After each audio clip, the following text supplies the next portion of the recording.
Hey guys! So I'm here with another recap slash review on Lovely Love Lie episode 13 and 14. So disclaimers per usual, spoiler alert, and also sorry about my Korean.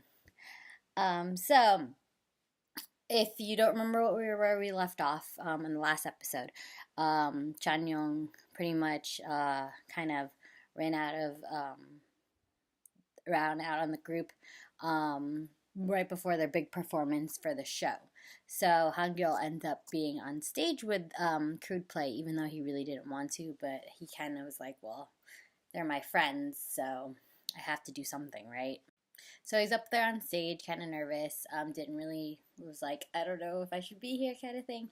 So he started playing and this is when Sorim finds Chanyeong, and he's like, "Well, Han Girl's up on stage right now, isn't he?" And she like doesn't answer or anything like that.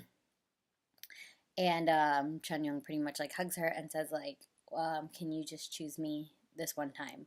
kind of deal. So it's interesting how this whole episode really is about Crude Play, which I kind of like because obviously we see in the other episodes mostly about Sodium and Mush and Co. and stuff like that, and a little bit of Yuna and everything like that. This one is literally pretty much all about Crude Play, which I kind of liked because it showed like their dynamic as a group and kind of the changes that needed to be done. I don't know. So Chan Young pretty much is like, "Can you step out with me for a minute? I have to tell you something." Um, Sodium kind of has an inkling of what Chan Young wants to say, but doesn't want to hear it. So she's like, well, then I'm going to choose where we go. So Sodium and Chan Young leave the building and ultimately go to her grandma's house. Which, if you, at first I was like, why? I'm confused. I don't know. But, and then the episode goes on and it kind of makes sense, kind of thing. So, So after the performance, Hangul tries. They try to look for Chanyeong, and then Hangul tries to look for Sorim. Sorim sent a text to her friend saying like, "Oh, I went somewhere with Chanyeong. I'll be back or whatever." So Hangul tries to find them, goes to the studio and everything like that. Then ultimately goes to her grandma's house, which kind of like interrupts them. In retrospect, the reason why Sodium brought Chanyeong there was because she didn't want to hear what Chanyeong wanted to say because she kind of knew it was like probably about them in their relationship.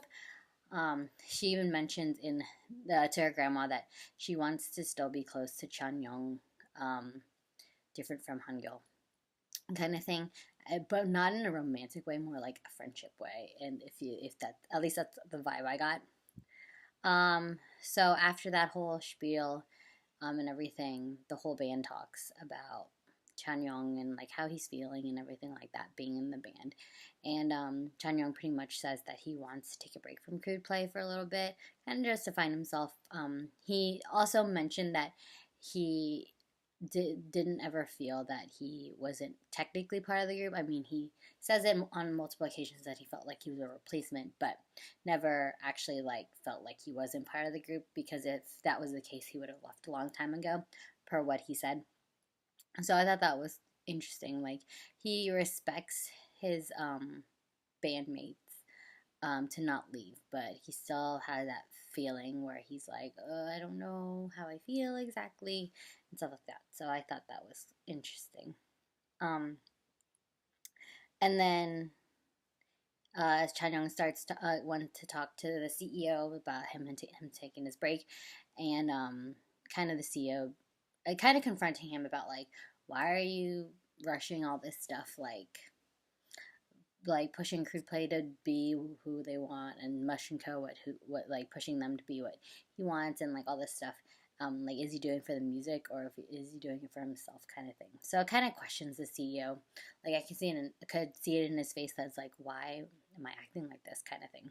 Which I guess is good because he was being a jerk. I would just like to say he's being a complete jerk throughout the whole like few episodes. So I didn't really like him about that. So Chanyeong goes to see Sorim again to try to tell her like how he feels. But he could see it in her face that he didn't like she didn't want to hear it because he didn't want to like hurt him. So ultimately he doesn't tell her how he feels. but but he also tells Sorim that look, none of this is your fault. And everything like that. And she didn't really get it at first, but then as the episode progressed, it showed like when the media found out that Chanyeong was taking a break, they thought it was because of the love triangle, the scandal between Hangul and Sorim and Chanyeong. Obviously, big fans and stuff are like irking and stuff like that, so they like, hate on her and like right on the music industry's walls and everything like that. And I felt so bad for her because, like, I mean, no one wants to be hated, especially because she's a new artist and stuff like that. And she seems genuinely like good. Obviously, like the whole scandal thing was like a big mistake and stuff like that. But um, so when Sorim remembered that Chanyeong said that it wasn't her fault, um, she finally understood why he said that, but also still felt like it was her fault in some of the case, or like part of it, that he went on a break. But Hangul comforts her, which I thought was really cute because most of the time it's him. He's the reason why she cries or is like upset. So this time it wasn't him. So I thought that was an interesting dynamic. And also because of the whole Chanyeong situation, someone also posted about the real crude play videos again, and they found out. So if you don't remember, I can't remember exactly which episode it was. Sejong, the student friend, was posting videos about that she took from the other guy's phone, and they found that the drummer Inhyu, um, his clothes and also the background of that video was the same as the real crude play video. So they found out that, or some of the fans found out that, oh, they're not actually playing the instruments in their songs, that they're using instruments pre-recorded, and they weren't actually playing real life. So that they were getting hate for that too. It was like a huge controversy about it. They're trying to figure out what they wanted to do, because obviously, like, they never practice as much as they should have to be up to par with their recorded songs. So they can't really back down because like all these people are, their jobs are dependent on them, and they just didn't know what to do. They couldn't like disband or anything because like that's just sucks and everything like that, and pretty much like, I don't know, they felt humiliated. So they're trying to figure out what to do. They pretty much in the interviews said that that was a sound check. It wasn't them actually performing. It's just practice, which makes sense, I guess, if you think about it, because like sound checks and stuff aren't always like perfect. So that makes sense in real life. So now they have to actually perform live, is what some of the reporters wanted instead. So they pretty much had to practice a song that they played multiple times, and play it live. So, which is the hard part because they have to like practice really hard to be up to par to what the recordings are, because the recordings are like perfect according to like people, and obviously they're not if they don't practice and stuff like that. So because of the whole scandal thing, Chanyeong decides not to go on his little break. He wanted to help out his bandmates and stuff like that, which I thought was really good. It showed like growth in his like, I don't know, it just showed growth as him and as a human being. I'm like, oh my god, he's grown up now. Like he's not so selfish and stuff. So I thought that was interesting, and he was trying to be really understanding about everything. And then when the whole like crude play not playing their instrument scandal comes out, Hangul finally kind of confronts Sorim about it. He's like, I'm sorry I didn't tell you that this is truth, because like it's really not his place to say that his friends don't actually play instruments. So that was kind of like one of the biggest lies that he kept from her. So and then Han Girl's dad happened to be at the studio and sees Sorim, and finally Sorim finds out that he is Han Girl's dad, which I thought that was really funny, because I kept forgetting that she didn't know that already. So he's like, I'm sorry I didn't tell you, but it was fun watching, Han Girl like squirm, knowing that they were friends and stuff like that. So, Crude Play is practicing very diligently for this performance, and they're just worried that people aren't going to like accept their performance, because I mean they're not perfect, but they're trying really hard to get there and stuff like that. So I feel bad that they're stressing about this, but obviously, like, they lied in the beginning, so. But throughout them practicing so much, it kind of brought Crude Play closer together as a group too, and especially to Chan Young, because obviously he didn't have to practice as much as them, because he's already like perfect, because he was included in the group because of like him being a great bass player and stuff like that. So Shin Hyo, sorry, like I said, I'm very bad at my Korean. Finally apologizes to Chan Young about, initially saying, like, he's not part of this group, I don't want him here, kind of thing, in the very beginning. But he never, like, officially apologized to him, so this is kind of like his apology. So I thought that was really good and cute, and everything like that. And so at the end of this episode, it showed In-hyun practicing with his drums with the guitarist. I can't remember his name. And then practicing really hard and stuff like that. And the guitar player like leaves, and In-hyun's he thinks he's by himself in the studio, and then he sees that Han-gil is still there, because he was also working and stuff like that. And in the scene, the end scene, it shows him like fidgeting, and it looked like he was taking meds. We don't know exactly what they are at first, but and they kind of just talk about like, and being all serious and stuff about how In-hyun's worried about the performance. Han-gil said it's fine. I think we'll figure it out as a group and stuff like that. So I thought that was cool. And then Han-gil goes home, and the very last scene is Han-gil going home and like having this nightmare kind of thing. And then he wakes up to a phone call from the rest of his band saying that In-hyun got in a car accident. So that's how episode 13 ended, which is very shocking. And at the same time, I kind of had like a weird inkling that something bad was going to happen, maybe like a car accident kind of thing. I don't know. It was weird. So going into episode 14, In-hyun gets in a car accident. No one really knows what happened at that point, but it is when they get Han-gil goes to the hospital and stuff. He finds out that In-hyun breaks his arm, which is bad because he's a drummer. So he'd had to have surgery on it, and then they find out the reason why In-hyun is in the accident is because he fell asleep at the wheel. So it's a big thing, and throughout the whole like situation, Han-gil kind of has a weird feeling about like the whole accident thing and like everything.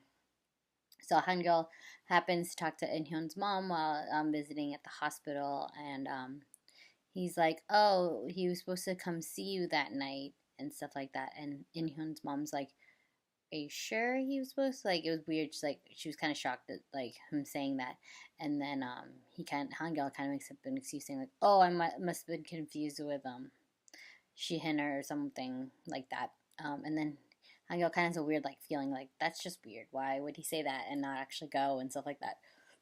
So he's kind of like weirded out about the whole situation and the accident. So throughout this whole episode, which is also kind of about Crude Play for the most part too, he's kind of like, there's something going on. Like, I need to figure out what's going on. Like, it's kind of weird.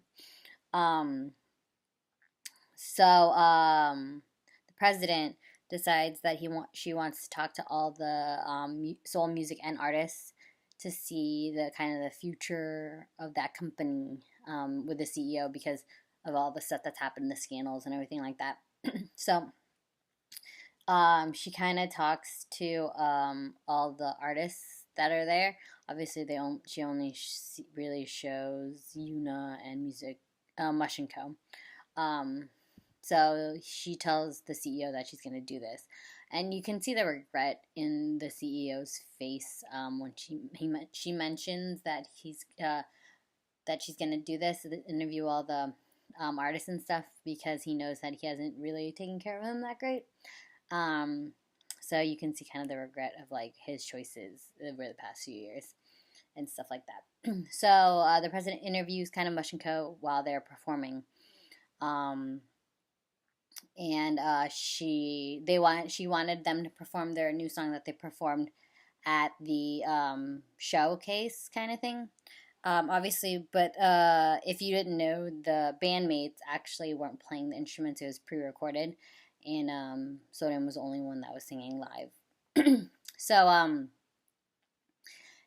the president kind of figured that out, but and so she kind of wanted Sodium to perform on her own, but Sodium knew kind of the implication of that, and that she knew that she just wanted Sodium for herself, just as a solo artist kind of thing, to join another artist to become a group, which she doesn't want. She still wants to play with her friends and stuff like that. So she's just like, no, let's play. It might be a little rough, but we're gonna do this as a group.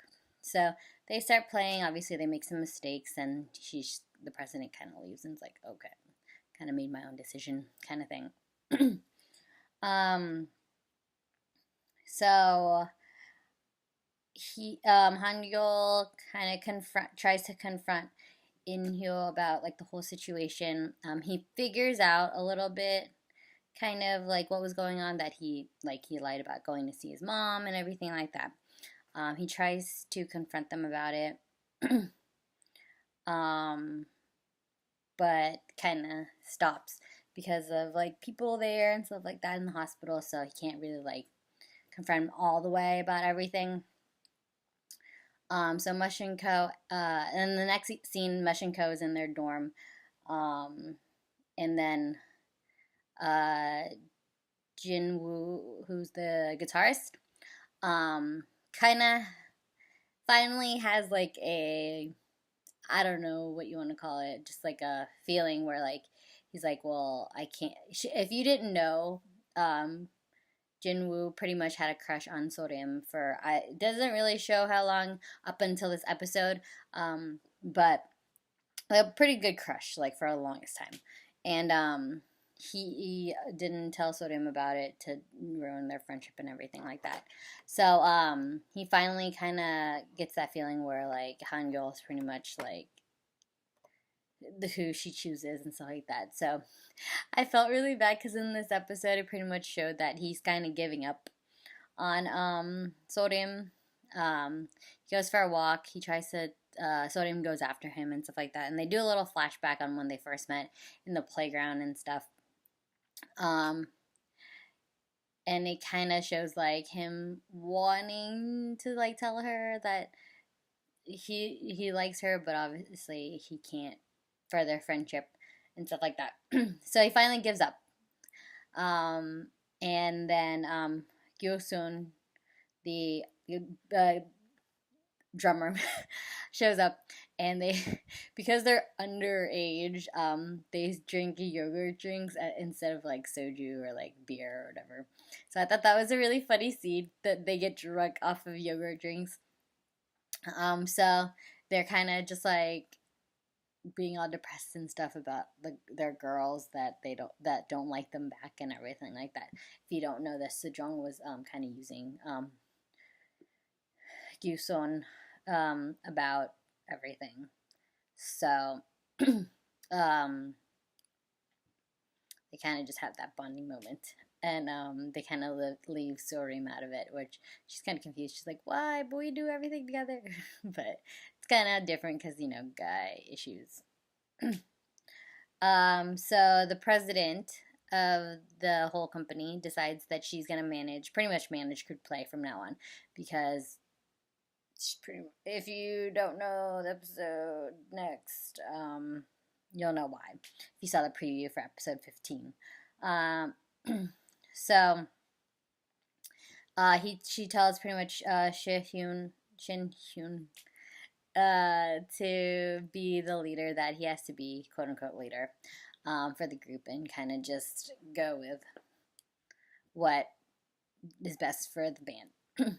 So I like this next scene where Shihyun is in like an empty room or whatever, and kind of just like pondering about everything, and then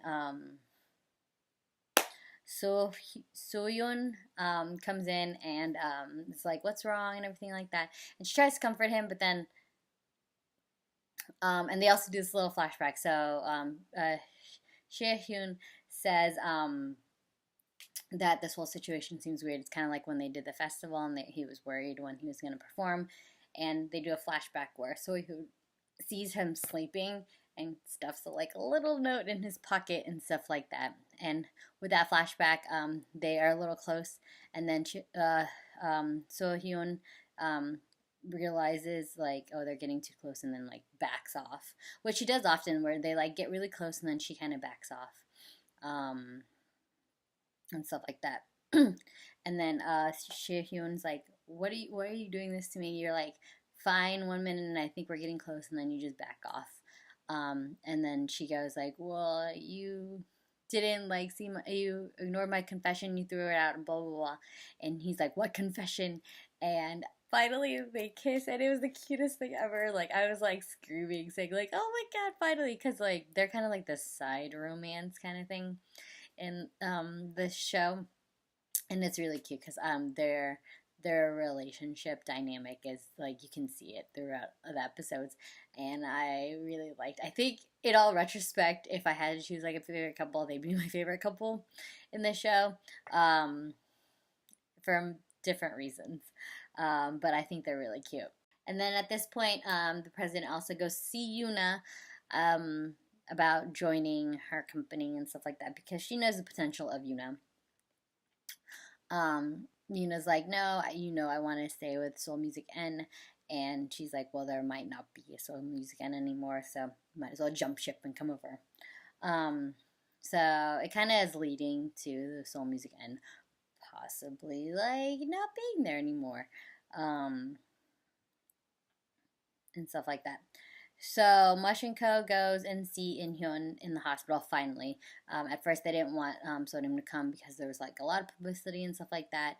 Oh, and I forgot to mention, because of the car accident, their performance for their live performance for the press was canceled, and then the fans were kind of like feeling empathetic towards Inhyun in the group, so they finally are like, no, it's okay, you don't have to prove yourself, kind of thing. So it kind of like covered up the scandal of them not playing and stuff like that. So Mushin goes to see Inhyun. With that, it was kind of like a weird dynamic between Hangul and Inhyun while Mushin were in there. He was kind of trying to allude to the fact that he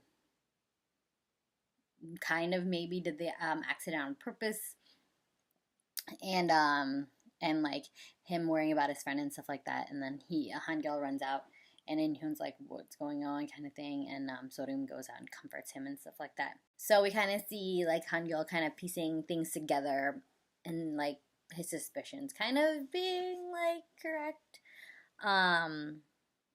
with the whole like president trying to like get rid of the Seoul Music N company and everything like that. The CEO talks to Chanyeong about Mush & Co. and how Chanyeong is the only person that could keep Mush & Co together, because he's worried that the president. I don't know if he's actually worried. The CEO is worried about the president like disbanding them, or he's worried about his own company. I don't really know. Either way, he's just worried about Mush and Co. So he tries to use Chanyeong to help them. I don't know if it's like a cynical way or if it's like a sincere way. I can't really tell, but we'll see the next few episodes if he's doing it in a sincere way or not, which I really hope he is. So finally, at the end of the episode, Han-yeol finally kind of confronts In-hyun about the whole accident thing. Han-yeol like kind of investigates and sees that remember that he was like fidgeting with something when they first like interacted with each other before the accident, and he uses the security camera to figure out like where he dropped the whatever he dropped, and found out that he was using taking sleeping pills. So he thinks In-hyun took the sleeping pills while driving and then caused the accident. So he confronts In-hyun about it. He tells him that no, actually, you stopped me from taking the pills. He actually got in an accident for not paying attention. So, the accident was sincere, although he used it to his advantage because of the whole scandal of them not playing and stuff, and the empathy about him getting hurt and everything like that. So they have kind of like a moment, because In-hyun, for the most part, if you see throughout the episodes, he's the one that doesn't really like get upset too much. He's kind of like the peacekeeper of the group, if you want to call it like that. So they kind of have their moment together, a brotherly thing. I thought that was really interesting. Kind of shows like how, like, what kind of bond they had with each other.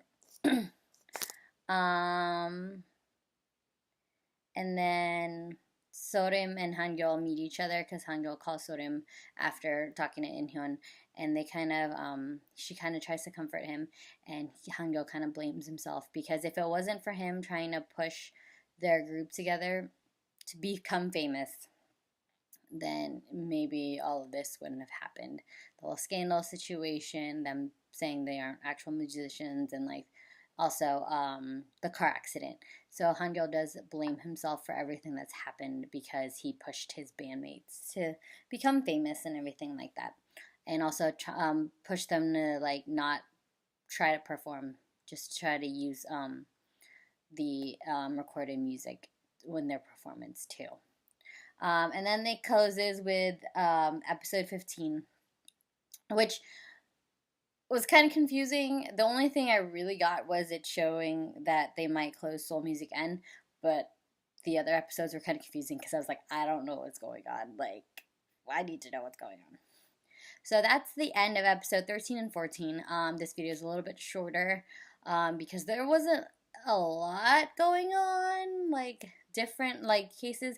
These two episodes were really mostly about crude play and kind of like their secret coming out and trying to figure out what to do. Not gonna lie though, out of all the Asian dramas that I've watched, this romance within these episodes isn't the best, and don't criticize me on that.